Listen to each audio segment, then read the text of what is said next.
Hello everyone, welcome and welcome back to my channel again. तो कैसे हैं आप सभी। आज मैं आपके लिए बहुत ही स्पेशल क्लास लेकर आई हूं जिसमें हम आज पढ़ने वाले हैं अपनी नर्सिंग एप्टीट्यूड की फुल थ्योरी। ठीक है, मैं यहाँ पर फुल सिलेबस कवर करके मैंने पीडीएफ आप लोगों के लिए बनाई है, प्रिपेयर की है। जितने भी आपके इंपॉर्टेंट टॉपिक्स होते हैं, फुल सिलेबस जितना भी है सब कुछ मैंने इस पीडीएफ में कवर कर दिया। आप लोगों के लिए बहुत इंपॉर्टेंट ये पीडीएफ होने वाली है। मैं यहाँ पर सारा कुछ एक्सप्लेन करूँगी। वीडियो थोड़ा बड़ा हो सकता है लेकिन आपको लास्ट तक ज़रूर देखना है, क्योंकि आप एग्ज़ाम से पहले अगर ये पीडीएफ प्रिपेयर कर लेते हैं तो आपकी सारी जितनी भी डाउट्स हैं, जितनी भी आपकी प्रॉब्लम्स हैं, आपके नर्सिंग एप्टीट्यूड से रिलेटेड सब कवर हो जाएंगे। देखिए, एक नज़र इस थ्योरी पर मार लेना, क्योंकि आपका एग्जाम में इससे क्वेश्चंस 8 से 10-12 बिल्कुल फंसने वाले हैं। लिख के ले लो। आप भी जब आप एग्जाम देकर आओगे उसके बाद ये पीडीएफ मैच कर लेना। फिर आप बोलना कि हाँ दी, इस पीडीएफ से इतने सारे क्वेश्चन आए थे और ये मैं बोल रही हूँ, आप जाके बोल देना, वरना आप फिर मुझे कमेंट करना कि दी नहीं आया। अगर नहीं आए तो, लेकिन आएंगे क्वेश्चन, मैं ये गारंटी के साथ बोलती हूँ। 99.9 मैं आपको बोल रही हूँ, क्योंकि सारा सिलेबस ही कवर करवा दिया इस थ्योरी में, तो आपके लिए बहुत इंपॉर्टेंट है। तो जो बच्चे न्यू हैं या फिर जिनको डर लगता है नर्सिंग एप्टीट्यूड से, या फिर जिनको डर नहीं भी लगता, तो एक बार रिवाइज ज़रूर कर लेना। रिवाइज करने से आपका क्या होगा कि आप एकदम फुल प्रिपेयर हो जाओगे अपने नर्सिंग एप्टीट्यूड के सिलेबस के लिए। आपके जो बेसिक क्वेश्चंस होते हैं उनके तो हो ही जाओगे, जो मॉडरेट लेवल के होते हैं उनके लिए भी हो जाओगे, क्योंकि जब मैं आपको समझाने बैठूंगी तो समझ में मतलब सारा कुछ सिलेबस आपका समझ में आ जाएगा। जितना इसमें नहीं भी है वो भी आपको समझ में आ जाएगा। जो नहीं क्वेश्चन इसमें नहीं कराया गया है या जो थ्योरी में नहीं है वो भी अगर आप आता है तो आपके दिमाग में इतना कॉमन सेंस रहेगा, इतना आपको एक आपका दिमाग चलेगा अगर वो ऐसा होता है तो ये वाला इसका जो आंसर है ये हो सकता है। तो इसलिए आपको फुल सिलेबस कवर यहाँ पर करा रही हूँ। थ्योरी क्लास है तो लास्ट तक ज़रूर देखना। थोड़ी बड़ी हो सकती है लेकिन मैं अच्छे से एक्सप्लेन करना चाहती हूँ। सबसे पहला टॉपिक आपका हमारा यही होना चाहिए कि नर्सिंग प्रोफेशन इन इंडिया। देखिए, नर्सिंग प्रोफेशन इन इंडिया सबसे पहला टॉपिक क्यों होना चाहिए, क्योंकि आपको पता होना चाहिए कि आपके नर्सिंग का बेस क्या है। आखिर नर्सिंग का जो प्रोफेशन है इंडिया में कैसे आया और जो नर्सिंग प्रोफेशन है क्या। ठीक है, सबसे पहले हम नाम अगर याद करते हैं किसी का नर्सिंग से रिलेटेड तो हम करते हैं फ्लोरेंस नाइटिंगेल जी का। ठीक है, ये क्योंकि ये फाउंडर हैं ऑफ आपकी मॉडर्न नर्सिंग की। ठीक है, नर्सिंग इससे पहले था लेकिन जो मॉडर्न नर्सिंग है उनकी फाउंडर आपकी फ्लोरेंस नाइटिंगेल है। इन्होंने क्या क्या किया है ये हम बात करेंगे आगे। इनका जो बर्थ है वो हुआ है आपका 12 मई को 1820 में। ठीक है, इसको याद रख लेना। ये क्वेश्चन आपके एग्जाम में बहुत बार पूछा गया, मोस्ट ऑफ इम्पोर्टेंट क्वेश्चन है आपका, ये बहुत बार क्वेश्चन पूछा गया। जितने भी अभी तक एग्जाम हुए हैं उसमें 99 मतलब ये पूछा ही गया है, आपके लिए बहुत इंपॉर्टेंट है। और यही आपका ये आपके बेसिक क्वेश्चंस हैं, जो बेसिक क्वेश्चंस में इसकी गिनती होने लगी, क्योंकि बहुत ज़्यादा बार पूछा गया है। इनकी जो डेथ है, मतलब जो इनका इनकी जो पूरा इनका जीवन काल रहा है वो 12 मई 1820 से लेकर 1910 तक रहा है, 1910 तक। तो ये याद रख लेना आप, अगर आपसे कोई पूछे कि 1820 से 1910 तक। ठीक है, तो इनका जीवन काल इतना रहा है। ठीक है, तो आपको ये याद रख लेना। ये क्वेश्चन भी एग्जाम में पूछा जा सकता है, कोई भी क्वेश्चन पूछा जा सकता है, इनसे रिलेटेड एक क्वेश्चन आना ही आना है एग्जाम में। ठीक है, फ्लोरेंस सिटी में जन्म होने के कारण इनका नाम फ्लोरेंस रखा गया। ठीक है, एक इटली में एक जगह थी फ्लोरेंस, जो सिटी होती है, इटली है। इटली एक आपका जो देश है, आपका जो कंट्री है, उसमें एक सिटी थी फ्लोरेंस, जिनके नाम पे, जो सिटी के नाम पे इनका नाम फ्लोरेंस रखा गया था। ठीक है, तो फ्लोरेंस नाइटिंगेल जी को हम नाइटिंगेल जी बोलेंगे, क्योंकि ये हम इन्हीं की वजह से आज नर्सिंग कर पा रहे हैं। नर्सिंग का अच्छा इन्होंने एक अच्छी थ्योरी दी है नर्सिंग को, तो इसलिए मेरे मुंह से इनके लिए नाइटिंगेल जी ही निकलता है। सो दैट्स वाई मैं ऐसा बोल रही हूँ। ओके, फ्लोरेंस नाइटिंगेल जी को लेडी विद द लैम्प कहा जाता है। ठीक है, इनको क्या कहा जाता है, लेडी विद द लैम्प। और ये क्वेश्चन मोस्ट ऑफ बार पूछा गया, तो इसको आप ज़रा एक बार रिमाइंड कर लो, अपने दिमाग में रिमाइंड कर लो बार बार कि हाँ लेडी विद द लैम्प कहा जाता है। देखिए, बहुत सारे बच्चों को पता भी होगा, बहुत बेसिक क्वेश्चन हो चुका है आप लोगों के लिए, लेकिन फिर भी मेरा फ़र्ज़ है आप लोगों को बार बार रिवाइज कराना, बार बार बोलना। सिरेमन वॉर में मेन इंजर्ड सोल्जर्स की सेवा के लिए प्रसिद्ध हुई थी। मतलब ये कब ज़्यादा फेमस हुई थी, जब इन्होंने सिरेमन वॉर हुआ था, उसमें जो इंजर्ड सोल्जर्स थे उनकी इन्होंने सेवा की थी, उनको ट्रीट किया था, उनको अच्छे से उनका अच्छा एनवायरनमेंट देकर, अच्छा ट्रीटमेंट देकर उनको हेल्दी बनाया था, मतलब उनको एकदम प्रॉपर ठीक कर दिया था। मेजर नर्सिंग थ्योरी इन्होंने कौन सी नर्सिंग थ्योरी दी है, एनवायरमेंटल थ्योरी। देखिए, इन्होंने ये थ्योरी दी थी, और इस एनवायरमेंटल थ्योरी का जो मकसद है, जो इनका इसका जो मतलब है वो ये है कि एनवायरमेंटल अगर आपका क्लीन है, अगर आपका एनवायरनमेंट क्लीन है, तो आपके जो पेशेंट की जो डिजीज़ हैं आदि वो ऑलरेडी ख़त्म हो जाएंगी, अगर आपका एनवायरनमेंट क्लीन है। अगर आपका एनवायरनमेंट आपका हाइजीन नहीं है, आप हाइजीन मेंटेन नहीं करते हो, तो आपको और भी बीमारियां लग सकती हैं, इसका ये मतलब है। ठीक है, इंडिया का फर्स्ट नर्सिंग स्कूल कौन सा था, तो कौन सा है वो, government general hospital Madras Chennai. ठीक है, ये गवर्नमेंट है, गवर्नमेंट जनरल हॉस्पिटल, ये हॉस्पिटल की बात चल रही है यहाँ पर। फर्स्ट नर्सिंग स्कूल इस्टेब्लिशमेंट आपका 1871 में हुआ, ये भी आपको याद रखना है। नर्सिंग एक हेल्थ केयर प्रोफेशन है जो नर्सिंग केयर, हेल्थ प्रमोशन और डिजीज़ प्रिवेंशन को से संबंधित है। यानी कि नर्सिंग क्या है, एक हेल्थ केयर प्रोफेशन है जो पेशेंट की केयर, हेल्थ प्रमोशन और डिजीज़ प्रिवेंट के लिए से संबंधित है, ठीक है। इंडिया की नर्सिंग रेगुलेटरी बॉडी, इंडिया की नर्सिंग रेगुलेटरी बॉडी कौन है, कौन रेगुलेट करता है आपकी नर्सिंग प्रोफेशन को, नर्सिंग को इंडिया में, वो करता है आपका इंडियन नर्सिंग काउंसिलिंग यानी कि आईएनसी। आईएनसी इस्टेब्लिशमेंट यानी कि 1947 में आपकी आईएनसी का इस्टेब्लिशमेंट हुआ था। आईएनसी का हेडक्वार्टर कहाँ पर है, वो है आपका नई दिल्ली में। देखिए ये क्वेश्चन भी मोस्ट ऑफ टाइम पूछा गया है, नई दिल्ली में आपका हेडक्वार्टर स्थित है आपका आईएनसी का, तो इसको भी आप ज़रा रिमाइंड कर लो, अच्छे से नोट कर लो, बहुत इंपॉर्टेंट है आपका ये। आईएनसी का क्या क्या क्या क्या फंक्शन होते हैं आईएनसी के, नर्सिंग एजुकेशन और नर्सिंग प्रोफेशन का स्टैंडर्ड को मेंटेन और रेगुलेट करना। मैंने और भी बहुत सारी क्लासेस डाली हुई हैं नर्सिंग एप्टीट्यूड की थ्योरी से रिलेटेड, तो मैंने वहाँ पे एक प्लेलिस्ट बना रखा है, इसको भी मैं वहीं पर ऐड कर दूंगी उस प्लेलिस्ट में। आपको अगर प्योर फुल थ्योरी पढ़नी है और अच्छे से पढ़ना है आपका एक एक टॉपिक, तो जाके आप प्लेलिस्ट देख सकते हैं, प्लेलिस्ट में मैंने सब कुछ कवर करा दिया है। तो मैं अपना इंट्रो दे सकती हूँ, मैं अपना इंट्रो देना चाहती हूँ। My self Tania Khan Saifi and I am BSc nursing student of 4th semester. मैंने 2024 में एग्जाम दिया था जिसमें मेरा गवर्नमेंट में सिलेक्शन नहीं हो पाया, मेरे 200 में से 132 मार्क्स थे। उस टाइम पे 200 का ही आपका एग्जाम हुआ करता था, बट अभी 120 का होता है। तो आपके 120 में से 24 क्वेश्चन आपके नर्सिंग एप्टीट्यूड में पूछे जाएंगे और जिसमें से इसमें से आपके 50% क्वेश्चन कवर होने वाले हैं। 50% तो मैं एक गारंटी के साथ बोल रही हूँ, लेकिन 50% से ज़्यादा भी हो सकते हैं क्योंकि फुल थ्योरी, फुल सिलेबस मैंने यहाँ पर कवर करा दिया है। बाकी जितने भी पॉइंट ऑफ व्यू है आपके, जितने भी आपका सिलेबस है, just like immunity, hand hygiene, sterilisation, disinfection, vital sign, human nutrition, all position of patient, medical terminology, special department, आपके स्पेशलिस्ट, आपके सारे कुछ कम्युनिकेबल, नॉन कम्युनिकेबल डिजीज़ भी मैंने यहाँ पर, और हेल्थ की डेफिनेशन सब कुछ मैंने यहाँ पर ऐड कर दिया है। तो ये बहुत इंपॉर्टेंट पीडीएफ है आपके लिए, तो प्लीज़ प्लीज़ प्लीज़ पूरा ज़रूर देखना। स्पीड मत करना क्योंकि स्पीड में ऑलरेडी बहुत बोल रही हूँ, ये मेरी नॉर्मल वॉइस है, इतनी ही स्पीड में मैं बोल रही हूँ ताकि आपकी वीडियो जल्दी खत्म हो जाए। बात करते हैं सेकंड टॉपिक की तरफ, तो वो है आपका डेफिनेशन ऑफ हेल्थ। देखिए मैं आपको वीडियो में आगे बढ़ने से पहले आपसे एक रिक्वेस्ट करना चाहती हूँ, ये पीडीएफ बनाने में मुझे बहुत टाइम लग गया है और मैंने सारे टॉपिक छान के मैंने ये पीडीएफ बनाया है। तो मैं आपसे चाहती हूँ कि आप प्लीज़ चैनल को सब्सक्राइब कर देना अगर चैनल पर नए हैं। आपकी ऐसे ही हेल्प होती रहेगी क्योंकि बहुत सारे बच्चों की डिमांड थी कि फुल सिलेबस कवर करा दीजिए, एक वन शॉट रिवीजन, तो मैंने वन शॉट रिवीजन आपके लिए क्लास प्रिपेयर किया। आपकी ऐसी कोई भी प्रॉब्लम हो, कोई भी, मैं आपके कमेंट में रिप्लाई करूंगी, लेकिन आपको करना क्या है, आपको चैनल को सब्सक्राइब करना है, वीडियो को लाइक करना है और एक प्यारा सा कमेंट करना है अगर आपको वीडियो पसंद आए तो। WHO के अकॉर्डिंग, जो WHO क्या होता है, वर्ल्ड हेल्थ ऑर्गेनाइजेशन। देखिए पहले ये वाली जो क्वेश्चन है ना, WHO की फुल फॉर्म क्या है, ये भी पूछा जाता था, लेकिन अभी नहीं पूछा जाएगा, बहुत सिंपल हो गया, ये बहुत नॉर्मल आपका क्वेश्चन हो गया है। कंपटीशन बढ़ गया है तो थोड़ा सा लेवल अप हो जाएगा आपका, लेकिन लेवल अप होता ही नहीं है। हर बार सोचते हैं लेवल अप हो जाएगा, लेकिन लेवल अप नहीं हो रहा है, इसलिए बच्चों के बहुत मार्क्स आ रहे हैं। लेकिन मेरे नज़रिए से लेवल अप होना चाहिए ताकि जो कट ऑफ है वो नॉर्मल जाए, कट ऑफ बहुत हाई जाती है।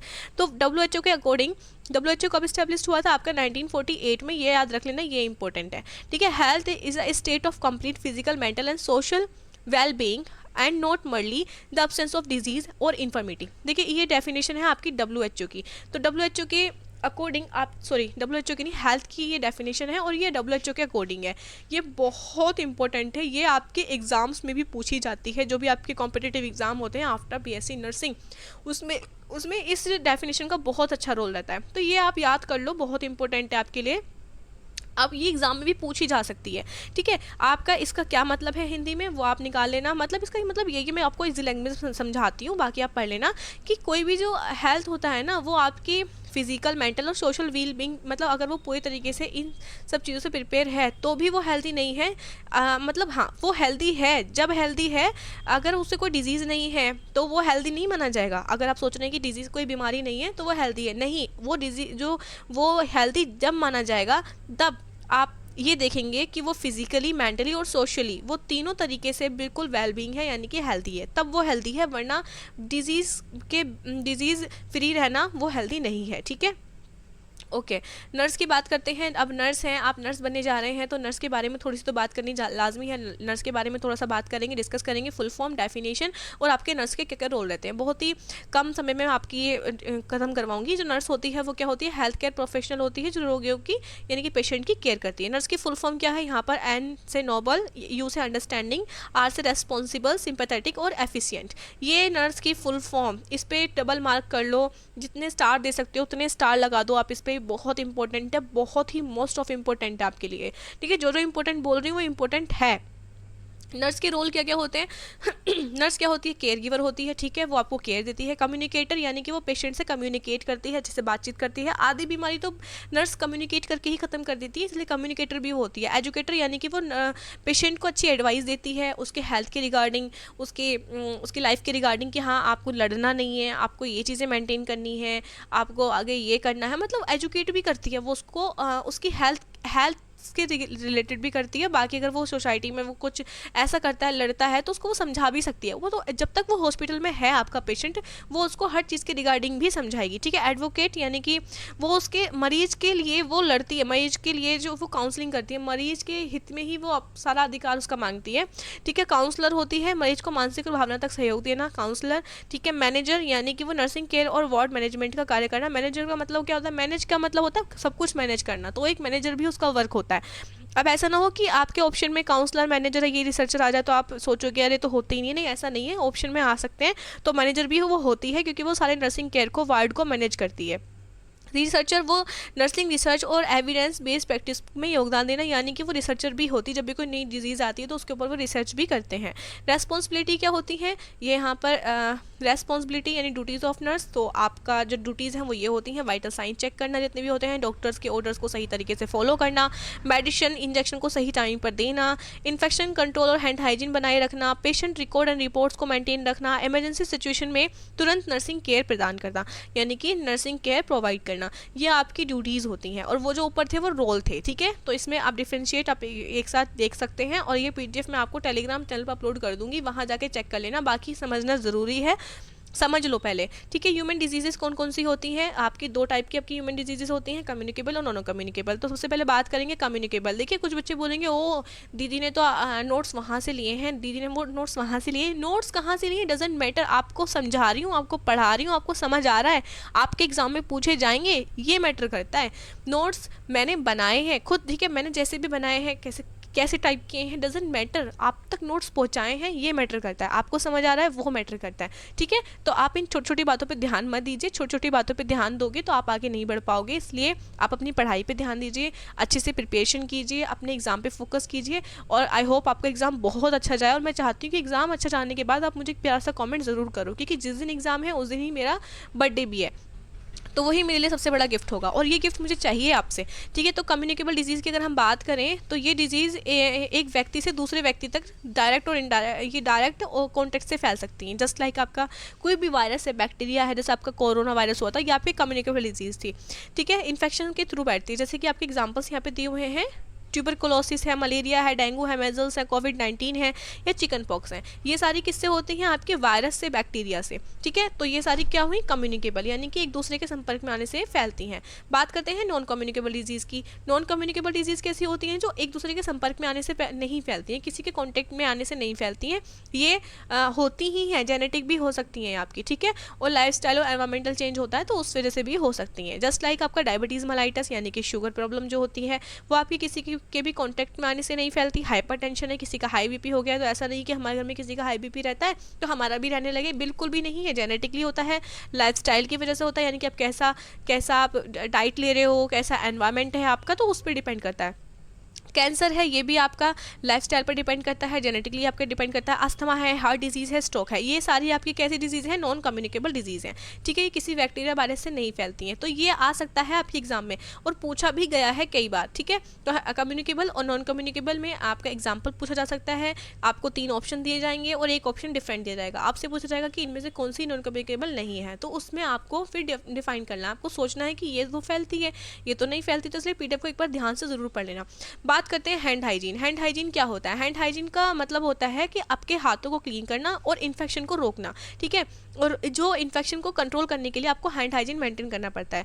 तो हैंड हाइजीन कब करना चाहिए आपको? मरीज को छूने से पहले और बाद में, ठीक है। मरीज को हम छुएंगे, पेशेंट को छूने से पहले भी और उसके बाद में भी, ठीक है। जैसे हम मरीज के पास जाते हैं उससे पहले भी आपको हैंड वॉश करके जाना है और उसके आने के तुरंत बाद आपको हैंड हाइजीन करनी है। खाना खाने से पहले और बाद में, ठीक है। टॉयलेट के बाद, खांसी और छींक के बाद, ठीक है। जब भी आपको कोई खांसी होती है, छींक होती है तब, या कोई भी ऐसी वस्तु छू रहे हैं या कुछ भी हॉस्पिटल में, उसको छूने के बाद भी, ठीक है।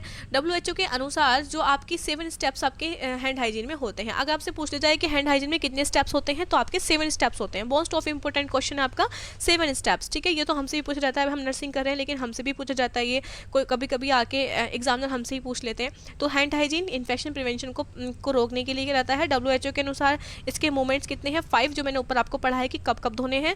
और स्टेप्स कितने होते हैं? 7। हैंड वॉशिंग टाइम कितना होता है? ये इंपॉर्टेंट आपका क्वेश्चन।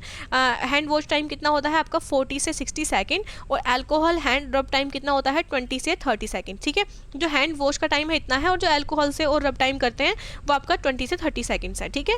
यानी कि 1 मिनट तक आप हाथ धो सकते हो नॉर्मली, और जो आपका अल्कोहल हैंड रब टाइम है वो आपका 20 से 30 सेकंड है। ये याद रख लेना, क्वेश्चन आया है कई बार एग्जाम में। बात करते हैं इम्यूनिटी की, तो ये आपका नेक्स्ट टॉपिक है इम्यूनिटी। इम्यूनिटी क्या होती है? देखिए, इससे भी क्वेश्चंस बन सकते हैं। इम्यूनिटी बहुत इंपॉर्टेंट टॉपिक है आपके एग्जाम के नज़रिए से। तो इम्यूनिटी शरीर की यानी कि बॉडी की वो कैपेबिलिटी होती है जो हमें डिजीज से और इन्फेक्शन से बचाती है, ठीक है। ये होती है इम्यूनिटी। जब भी कोई डिजीज या इन्फेक्शन बाहर से हमें हमारे बॉडी में एंटर करता है तो हमारी बॉडी इम्यूनिटी है जो उसको प्रिवेंट करती है। तो तभी तो बोलते हैं कि जब कोई जल्दी से बीमार हो जाता है, किसी को जल्दी जल्दी कोल्ड हो जाता है, दैट मीन्स कि इसकी इम्यूनिटी पावर जो है वो ठीक नहीं है, यानी कि उसके अंदर जो एंटीबॉडीज़ हैं वो ठीक से वर्क नहीं करती हैं या फिर वो ख़त्म हो चुकी हैं। तो इसलिए जो एंटीजेंस बाहर से आते हैं उनको हमारे अंदर जो हमारी बॉडी में प्रेजेंट होती हैं एंटीबॉडीज़, वो उससे फाइट करती हैं और हमें डिजीज से प्रिवेंट करती हैं, ठीक है। लेकिन वो हमारी इम्यूनिटी कितनी वीक है, कितनी स्ट्रॉन्ग है, वो एक हर इंसान का अलग अलग होता है, ठीक है। तो इम्यूनिटी शरीर को डिफेंस मैकेनिज्म के रूप में कार्य करती है। जो भी हमारे हानिकारक जीवाणु होते हैं, यानी कि माइक्रोब्स होते हैं हमारे, और जो वायरस होता है, और भी जो बहुत सारे जो आपके प्रोटोजोआ है, ये सब चीज़ें जो होती हैं ये आपकी इम्यूनिटी इनसे डिफेंस करती है, ठीक है। डिफेंस मैकेनिज्म यानी कि लड़ती है। टाइप्स ऑफ इम्यूनिटी एक बार देख लेना, बहुत इंपॉर्टेंट क्वेश्चन है, लिटरली बता रही हूँ, बहुत इंपॉर्टेंट है। ये PDF ही आपके लिए वरदान है, ये समझ लो, बहुत बड़ी आपके लिए, मैंने बहुत अच्छे से प्रिपेयर किया। उससे इस चीज़ के बारे में बहुत टाइम से सोच रही थी। आपके पास 2-3 दिन है, बस अच्छे से इसको रिवाइज कर लो अच्छे से, ठीक है। तो इनेट इम्यूनिटी और आपका एक्वायर्ड इम्यूनिटी, 2 टाइप की इम्यूनिटी होती है। ये जन्म से मौजूद होती है आपकी इनेट, यानी कि जब हम बेबी माँ के पेट में रहता है तभी हमें ये इम्यूनिटी मिल जाती है। जब बेबी पैदा होता है तो ये इम्यूनिटी लेकर पैदा होता है। एक्वायर्ड इम्यूनिटी यानी कि जो हमें बाद में मिलती है, यानी कि जो वैक्सीन हम लगवाते हैं वो ये होती है एक्वायर्ड इम्यूनिटी, ठीक है। यानी कि किसी इन्फेक्शन से और वैक्सीनेशन से हमें ये मिलती है, ठीक है। ओके संक्रमण यानी कि जैसे हमें एक बार मलेरिया हो गया, नहीं सॉरी मलेरिया बोल रही हूँ, जैसे कुछ होता है आपको, मेजल्स हो गया, खसरा हो गया, उसके बाद हमें वैक्सीन लगी, तो उससे ऐसे ही हमें वैक्सीन से हमें ये इम्यूनिटी मिलती है। तो इसके डिफरेंशिएट आपको पता चल गया होगा। ये मैं नहीं पढ़ा रही हूँ। उसके बाद आते हैं डिस्टरलाइजेशन एंड डिसइंफेक्शन। ये इंपॉर्टेंट है, बहुत इंपॉर्टेंट है। कई बार मैंने इससे रिलेटेड आपको MCQ कराए हैं। मैं चाहती हूँ कि इस PDF से रिलेटेड मैं एक 1 शॉट रिविजन क्लास लेकर आऊँ जिसमें मैं सारे MCQ प्रैक्टिस आपको करा दूँ। तो ये आपके लिए बहुत इंपॉर्टेंट होने वाली है ये PDF। तो इससे रिलेटेड मैं आपको MCQ भी प्रोवाइड करूंगी, तो MCQ आप जाके देख लेना। इसकी MCQ क्लास भी मैं आज ही अपलोड कर दूंगी। तो ये जो क्लास है आपके लिए बहुत इंपॉर्टेंट है। और जब आप इसको करने के बाद जब आप MCQ करेंगे तो आपका पूरा सिलेबस कवर है आपका, आप MCQ भी कर पा रहे हो, तो आपका नर्सिंग एप्टीट्यूड में कुछ क्वेश्चन छूटेंगे ही नहीं, ठीक है। 1-2 क्वेश्चन छूट सकते हैं, जस्ट लाइक आपका PHC है यानी कि प्राइमरी हेल्थ केयर है, CHC है कम्युनिटी हेल्थ केयर, तो वो चीज़ें उसमें मैं पहले ही क्लास में करा चुकी हूँ, वो जाके चेक कर लेना, वो टॉपिक इसमें नहीं हुआ है। बाकी वो क्वेश्चन भी आ सकते हैं, आते भी हैं, ठीक है। और maternal and child health care, उसमें जो बेबी का नॉर्मल बर्थ जो वेट होता है कितना होता है, कितनी पल्स रेट होती है बेबी की, तो वो सारी चीज़ें वो मैंने पहले कवर करा दी हैं, प्लेलिस्ट में जाके चेक कर लेना, ठीक है। अगर हम स्टेलाइजेशन की बात करें और डिसइंफेक्शन की बात करें, दोनों में डिफरेंशिएट पता होना बहुत ज़रूरी है। स्टेलाइजेशन एक ऐसा प्रोसेस है जिसमें सभी प्रकार के माइक्रो ऑर्गेनिज्म यानी कि वायरस और बैक्टीरिया इंक्लूडिंग स्पोर्स पूरी तरह से नष्ट कर दिए जाते हैं, यानी कि उनको पूरी तरीके से किल कर दिया जाता है। जो भी आपके वायरस होते हैं, बैक्टीरिया होते हैं, आपके जो भी प्रेजेंट होते हैं आपकी किसी भी ऑब्जेक्ट पर, ठीक है, किसी भी चीज़ पर, आपके जैसे आपके इंस्ट्रूमेंट होते हैं जो आप यूज़ करते हो या फिर कोई भी इक्विपमेंट होता है, उसको पूरी से स्टेलाइजेशन जो प्रोसेस होता है वो आपके स्टेलाइजेशन जो प्रोसेस होता है आपके ओटी में जितने भी इक्विपमेंट्स होते हैं उनके लिए यूज़ होता है। यानी कि ज़्यादातर आपके इंस्ट्रूमेंट के लिए यूज़ होता है, क्योंकि उनको वो अच्छे से ऑटोक्लेव करके हॉट एयर ओवन करके उनको वो पूरा स्टेलाइज कर दिया जाता है। ठीक है, तो यहाँ पे तो स्टेलाइजेशन वो प्रोसेस होता है जिसमें आपके माइक्रो ऑर्गेनिज्म को पूरी तरीके से नष्ट कर दिया जाता है। जैसे कि आपके एग्जांपल ऑटोक्लेव और हॉट एयर ओवन, इसमें आपके इक्विपमेंट्स को आपके इंस्ट्रूमेंट को डालकर पूरे तरीके से आपको क्लीन कर दिया जाएगा। बात करते हैं डिसइंफेक्शन की। तो डिसइंफेक्शन क्या होता है? डिसइंफेक्शन एक ऐसा प्रोसेस होता है जिसमें आपके हार्मफुल माइक्रो ऑर्गेनिज्म को नष्ट किया जाता है, लेकिन पूरे तरीके से वो नहीं नष्ट होते हैं, यानी कि पूरे तरीके से वो किल नहीं होते हैं। जैसे कि आपके डिटॉल है, लाइसोल है, सोडियम हाइड्रोक्लोराइड है, तो इनसे क्या होता है आपके जो माइक्रो ऑर्गेनिज्म होते हैं वो पूरी तरीके से नष्ट नहीं होते हैं, वो उनका सिर्फ उनके नंबरिंग उनकी कम हो सकती है। ठीक है, तो ये अपना पढ़ लेना। ठीक है, वाइटल साइन की बात करते हैं, बहुत ही मोस्ट इंपॉर्टेंट आपका ये टॉपिक है। तो वाइटल साइन क्या होते हैं, बहुत इंपॉर्टेंट टॉपिक है, एक क्वेश्चन आपका इनसे आने वाला है, चाहे टर्मिनोलॉजी से आए या फिर आपका नॉर्मल वाइटल साइन आपसे पूछे जाएं। तो डेफिनेशन क्या होती है वाइटल साइन की? वाइटल साइन वे शारीरिक संकेत यानी कि बॉडी इंडिकेटर्स होते हैं जो व्यक्ति की स्वास्थ्य स्थिति यानी कि हेल्थ स्टेटस को दर्शाते हैं। यहाँ ये क्वेश्चन नहीं आएगा, ये आपको सिर्फ मैंने बताया है। नॉर्मल वाइटल साइन कितने होते हैं ये इंपॉर्टेंट है, मोस्ट ऑफ इंपॉर्टेंट है ये आपके लिए। ठीक है, तो टेम्परेचर कितना होना चाहिए आपका नॉर्मल? आपका फ़ारेनहाइट की बात करें तो 98.6 डिग्री फ़ारेनहाइट होना चाहिए और 37 डिग्री आपकी सेल्सियस में होना चाहिए। ठीक है, पल्स रेट आपका कितना होना चाहिए? 60 to 100 बीट्स पर मिनट। ठीक है, और रेस्पिरेशन रेट कितना होना चाहिए? 12 to 20 ब्रीथ पर मिनट। और ब्लड प्रेशर कितना होना चाहिए? 120/80 mmHg। ये आपका नॉर्मल है, आपका ये सारा वाइटल साइन, इसको प्लीज़ काउंट कर लेना। और आजकल ना नई गाइडलाइंस के अकॉर्डिंग ना आपका 5th वाइटल साइन भी आपका ऐड हुआ है, जिसको हम बोलते हैं पेन स्केल। ठीक है, अगर आपके एग्जाम में पूछ लिया जाए ना तो आप ध्यान रखना कि हाँ तानिया ने बताया था, अगर 5वां वाइटल साइन आपसे पूछ लिया जाए, से पूछेंगे नहीं, इतना डीप नहीं पूछेंगे वो आपसे, लेकिन फिर भी अगर पूछा जाता है तो वो होता है पेन स्केल। ठीक है, बाकी ये जो नॉर्मल वाइटल साइन है इनको अपना रिमाइंड कर लो, कॉपी पर लिख लो। ठीक है, तो ये आपके लिए बहुत ज़्यादा इंपॉर्टेंट है। फिलहाल बात करते हैं कि कुछ टर्म्स हैं जो अगर आपका जो ये ऊपर नीचे हो जाते हैं आपके वाइटल साइंस तो क्या बोलते हैं। देखिए, अगर आपका हाई बीपी है तो हाइपरटेंशन, लो बीपी है तो हाइपोटेंशन, हाई पल्स रेट है तो टैकीकार्डिया, लो पल्स रेट है तो ब्रेडिकार्डिया, फास्ट रेस्पायरेशन या स्लो रेस्पायरेशन, इरेगुलर रेस्पायरेशन आपके टैकीपीनिया, बेडीपीनिया, डिस्पीनिया। ठीक है, ये डिस्निया बेडीपीनिया, तो ये आपको टैकिनिया होती है शायद इसकी प्रोनाउंसिएशन, टैकिनिया, बेडीनिया और डिस्निया। ठीक है, और ये आपका टैकीकार्डिया, ब्रेडिकार्डिया मैंने बहुत बार बताया, टैकी का मतलब इंक्रीज़ और ब्रेडी का मतलब डिक्रीज़। ठीक है, तो वहाँ पर आप ये डिफ्रेंशिएट कर लेना, अगर टैकी आता है और किसी के भी चीज़ें आगे टैकी लग रहा है आपका तो वहाँ पर आपको समझ जाना है कि इंक्रीज़ हो रही है पल्स आपकी। ठीक है, ब्रेडी मतलब कम हो रही है यहाँ पर, जैसे कि यहाँ पर आपका मेंशन है। ठीक है, ओके, ह्यूमन न्यूट्रिशन देखिए बहुत इंपॉर्टेंट है आपका ह्यूमन न्यूट्रिशन। ठीक है, न्यूट्रिशन आपका इससे अगर आपको प्रॉपर न्यूट्रिशन नहीं मिलता तो कौन कौन सी डिजीज़ हो सकती हैं, तो ये बहुत इंपॉर्टेंट है, ये हम भी पढ़ रहे हैं और इससे क्वेश्चन भी पूछे जा सकते हैं आपके एग्जाम में। क्वाशियोरकोर और मराजमस, ये आपकी 2 डिजीज़ होती हैं जो कि आपके लिए बहुत इंपॉर्टेंट है, ये न्यूट्रिशन से रिलेटेड है। तो क्वाशियोरकोर जो है आपका प्रोटीन की डेफिशिएंसी के कारण होने वाला माल न्यूट्रिशन डिजीज़ है। ठीक है, तो क्वाशियोरकोर यानी कि प्रोटीन की डेफिशिएंसी से, अगर आपसे पूछ लिया जाए कि क्वाशियोरकोर में किसकी कमी होती है तो आपको याद रखना है प्रोटीन की कमी होती है। ठीक है, ये ज़्यादातर बेबीज़ में ही होता है, मतलब चिल्ड्रंस में ही होता है। और साइलेंट सिम्टम क्या होते हैं इनके कि पेट फूल जाता है, शरीर में सूजन हो जाती है यानी कि एडिमा हो जाता है, बाल रूखे और बेजान हो जाते हैं, ग्रोथ रुक जाती है, ये होती है आपकी क्वाशियोरकोर के साइन एंड सिम्टम। देखिए मैंने ना आगे चल के ना आपकी जितनी भी टर्मिनोलॉजीज है ना सभी कुछ मैंने इसमें डिफाइन करा, बहुत अच्छी पीडीएफ है आपके लिए, आप आगे जाएंगे तो आपको पता चलेगा। मराजमस किसी कमी से होता है प्रोटीन और कैलोरी डेफिशिएंसी, यानी कि जितने भी न्यूट्रिशन होते हैं सभी की कमी से होता है आपका मराजमस। और जो क्वाशियोरकोर है वो किसी कमी से होता है प्रोटीन की कमी से। ये आपके साइन एंड सिम्टम होते हैं मराजमस के। क्वाशियोरकोर में क्या हो रहा था, आपका पेट फूल रहा था, लेकिन इसमें क्या हो शरीर दुबला पतला हो जाता है, मतलब बच्चा सूख जाता है, पेट बहुत कम हो जाता है। उसमें क्या होता है एडिमा होता है, यानी कि इसका अपोजिट है वो। ठीक है, स्किन ढीली और झुर्रीदार हो जाती है, उसमें क्या ग्रोथ रुक जाती है, बच्चा छोटा होता है लेकिन अंदर अंदर वो फूलता रहता है, इडीमा हो जाता है, मसल्स का कम हो जाता है, यानी मसल्स कम हो जाती है, पूरा सूख जाता है वो। ठीक है, पेशेंट पोजीशन बहुत ही इंपॉर्टेंट है, पेशेंट की क्या क्या पोजीशंस होती हैं, इससे रिलेटेड बच्चे बोल रहे थे दीदी एक वीडियो बना दीजिए। पोजीशन से रिलेटेड।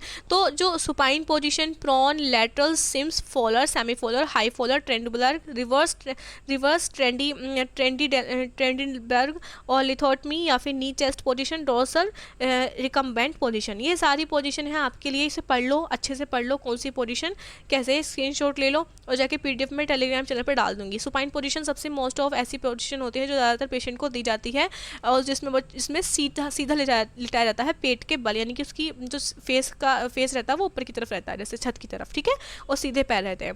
प्रोन में उल्टा होता है वैसे ही जस्ट, ठीक है, उसमें उसकी पीठ के बल लिटाया जाता है, सॉरी पेट के बल लिटाया जाता है, ठीक है। ये सारी पोजीशन बहुत इंपॉर्टेंट है, पढ़ लेना, ठीक है। कॉमन टर्मिनोलॉजी कौन सी होती है, ठीक है, टर्मिनोलॉजी की बात कर रहे हैं यहाँ पर। मैंने पहले ही आपको बता दी, tachycardia, bradycardia, hypotension, hypertension, dyspnoea, apnoea, oedema. Oedema आपका आता है शरीर में ऊतकों में सूजन आ जाता है, यानी कि जो मसल्स होती हैं, सेल्स होती हैं, उनमें जो एडिमा कब प्रेजेंट होता है, जब आपकी सेल्स और टिश्यूज़ में फ्लूइड का एक्युमुलेशन हो जाएगा, यानी कि फ्लूइड आ जाएगा आपके टिश्यूज़ में, तो ही वो सूजन में कन्वर्ट हो जाएगी, ठीक है। साइनोसिस यानी कि जो आपकी स्किन होती है उनका नीला पड़ जाता है। नीला क्यों पड़ेगा, क्योंकि आपको वहाँ पे ऑक्सीजन की कमी हो गई है। ये सारी टर्मिनोलॉजी आप अच्छे से रिवाइज कर लो, आगे मैं बढ़ाती हूँ। पायरेक्सिया है, ये बहुत इंपॉर्टेंट है। पायरेक्सिया बुखार को बोलते हैं। एनीमिया आपकी हीमोग्लोबिन की कमी को बोलते हैं। डायग्नोसिस का मतलब होता है रोग की पहचान करना, उसको आइडेंटिफाई करना कि कौन सा रोग है, उसे कहते हैं डायग्नोसिस। प्रोग्नोसिस यानी कि भविष्य के परिणाम के अनुमान, यानी कि ये हो सकता है। इटियोलॉजी यानी कि रोग का कारण। साइन का मतलब होता है सिम्टम्स दिखाई देना, यानी कि वो लक्षण कौन कौन से हैं, ठीक है। सिम्टम यानी कि जो मरीज महसूस कर रहा है, जो पेशेंट फील कर रहा है। Acute disease, chronic disease. Acute का मतलब होता है कम लेवल पे, क्रोनिक मतलब ज़्यादा लेवल पे, यानी कि वो नॉर्मल लेवल पे भी डिजीज़ है, और क्रोनिक मतलब सीवियर लेवल पे वो बढ़ गई है, ठीक है। ओके, इन्फेक्शन, इन्फ्लामेशन, ये सारी चीज़ें आप पढ़ लेना। फ्रैक्चर, लीजन, ट्यूमर के बारे में बताया गया है, बिनाइन और आपका मैलिग्नेंट, ठीक है। तो इंपॉर्टेंट हॉस्पिटल डिपार्टमेंट्स आपके कौन कौन से होते हैं, फुल फॉर्म्स इनकी वो पढ़ लीजिए। बहुत इंपॉर्टेंट क्लास है आप लोगों के लिए। बस मैं आपसे इतनी सी रिक्वेस्ट करना चाहती हूँ कि प्लीज़ वीडियो को लाइक कर देना और प्यार से सब्सक्राइब भी आप कर देना, प्लीज़ प्लीज़ प्लीज़, मैं आपसे रिक्वेस्ट कर रही हूँ, क्योंकि मैंने नॉन स्टॉप ये वीडियो आपके लिए बनाया है, प्रिपेयर किया, और मैं कोशिश करूँगी इसको जल्दी से जल्दी अपलोड कर दूँ ताकि आप लोग तक जल्दी पहुँच जाए, क्योंकि एग्जाम में ज़्यादा टाइम नहीं है। इसको एग्जाम से जाने से पहले अच्छे से शॉर्ट नोट्स मत बनाओ, बस इसको ही आप रिवाइज कर लो, और पीडीएफ में डाल दूंगी ना, पीडीएफ भी एक बार नज़र मार लेना। 10-15 मिनट में आप पीडीएफ रिवाइज कर लोगे, एग्जाम में आपका हो जाएगा। मैं ये नहीं कहती कि इनफ है, इनफ तो बिल्कुल भी नहीं है, लेकिन इतना है कि आपके बहुत, जब अब तक कुछ नहीं पढ़ा, डर लग रहा है, वीक हो, तो सब कुछ कवर हो जाएगा। आपके रिवीजन के लिए बहुत अच्छी ये क्लास है। ICU intensive care unit, NICU neonatal intensive care unit, ये आपकी जितनी भी फुल फॉर्म्स है, पीआईसीयू, सीसीयू, एमआईसीयू, ये सब याद कर लो, ठीक है, ये सब याद कर लो। जो इंपॉर्टेंट है वो बताती हूँ। आईसीयू कई बार एग्जाम में पूछी गई है, एनआईसी एग्जाम में पूछी गई है। आगे बात करते हैं, ये सारी ये नहीं पूछी गई। ओपीडी, ओपीडी, आईपीडी, ओटी, ये इंपॉर्टेंट है, ठीक है। ईडी इमरजेंसी डिपार्टमेंट्स, हाँ ये इंपॉर्टेंट है। CSSD, LAB ये इंपॉर्टेंट नहीं है, और RAD ये इंपॉर्टेंट है, ठीक है। तो आप इनकी फुल फॉर्म अपना रिवाइज कर लो अच्छे से। इंपॉर्टेंट मेडिकल स्पेशलिस्ट, कौन सा डॉक्टर क्या है स्पेशलिस्ट, किसका स्पेशलिस्ट होता है। कार्डियोलॉजिस्ट, ये मैंने भी पढ़े थे और एक क्वेश्चन इसमें से ही ज़रूर पूछा जाता है। कार्डियोलॉजिस्ट कौन से होते हैं, जो हार्ट के डॉक्टर होते हैं। न्यूरोलॉजिस्ट कौन से होते हैं, जो मस्तिष्क यानी कि ब्रेन और नर्व्स के और नर्वस सिस्टम के होते हैं, उसको ट्रीट करते हैं। नेफ्रोलॉजिस्ट यानी कि जो किडनी से रिलेटेड बीमारी को उपचार करते हैं। और जो पल्मोनोलॉजिस्ट यानी पल्मोनरी का मतलब होता है फेफड़ों से, लंग्स से, ठीक है। तो जहाँ पे पल्मोनरी आपको लिखा हुआ आ जाए ना, वो आपका लंग्स से और रेस्पिरेटरी सिस्टम से रिलेटेड है। गैस्ट्रोएंट्रोलॉजिस्ट यानी कि पेट से रिलेटेड। डर्माटोलॉजिस्ट यानी कि स्किन, ये इंपॉर्टेंट है आपका, और भी ऊपर वाले भी इंपॉर्टेंट हैं। ऑप्थेल्मोलॉजिस्ट, ठीक है, ये आपकी आँख से रिलेटेड है। ENT यानी कि ये भी बहुत इंपॉर्टेंट है। ENT यानी कि ENT यानी कि ईयर, नोज और आपका थ्रोट, ठीक है। आई का ऊपर हो गया, ई से आई नहीं है, ईयर है। गायनाकोलॉजिस्ट, अगर आपके पास ये आ जाए, ENT की फुल फॉर्म क्या है, ENT कौन से डॉक्टर होते हैं, तो अगर वहाँ पे ई से आई आ जाए, तो आपको ध्यान रखना आई नहीं है, वहाँ पे ई का मतलब है ईयर, ठीक है। आई से आपका हो गया ऊपर। गायनाकोलॉजिस्ट यानी कि जो आपकी फीमेल रिप्रोडक्टिव सिस्टम होता है उसको रिलेट करते हैं। पीडियाट्रिशियन होता है जो आपके बच्चों में चिल्ड्रंस की बीमारियों का उपचार करते हैं। साइकेट्रिक यानी कि मानसिक रोगी, मेंटल डिसऑर्डर्स का उपचार करते हैं, ठीक है। अब आते हैं गवर्नमेंट की द्वारा क्या क्या स्कीम्स चलाई गई थी।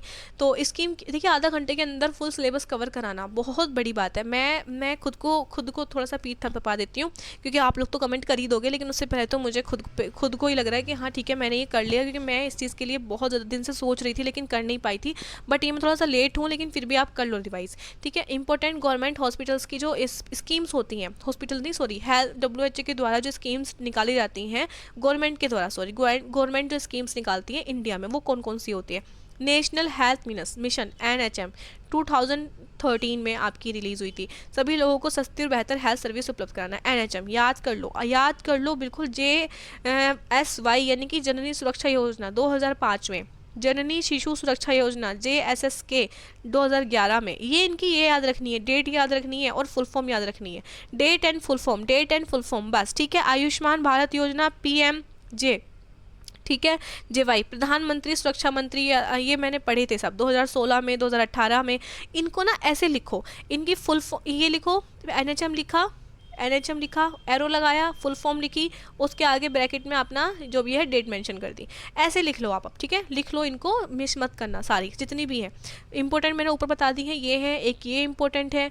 मिशन इंद्रधनुष बहुत इंपॉर्टेंट है। पल्स पोलियो प्रोग्राम बहुत इंपॉर्टेंट है। नेशनल ट्यूबरक्लोसिस एलिमिनेशन प्रोग्राम बहुत इंपॉर्टेंट है। कब आया? 2020 में आया। पल्स पोलियो 1995 में। मिशन इंद्रधनुष आपका 2014 में। नेशनल एड्स कंट्रोल प्रोग्राम आपका ये कब आया? आपका 1992 में। क्या है ये? राष्ट्रीय बाल स्वास्थ्य योजना, राष्ट्रीय बाल स्वास्थ्य योजना RBS के 2013 में। पोषण अभियान ये आपका 2018 में स्टार्ट हुआ था, ठीक है।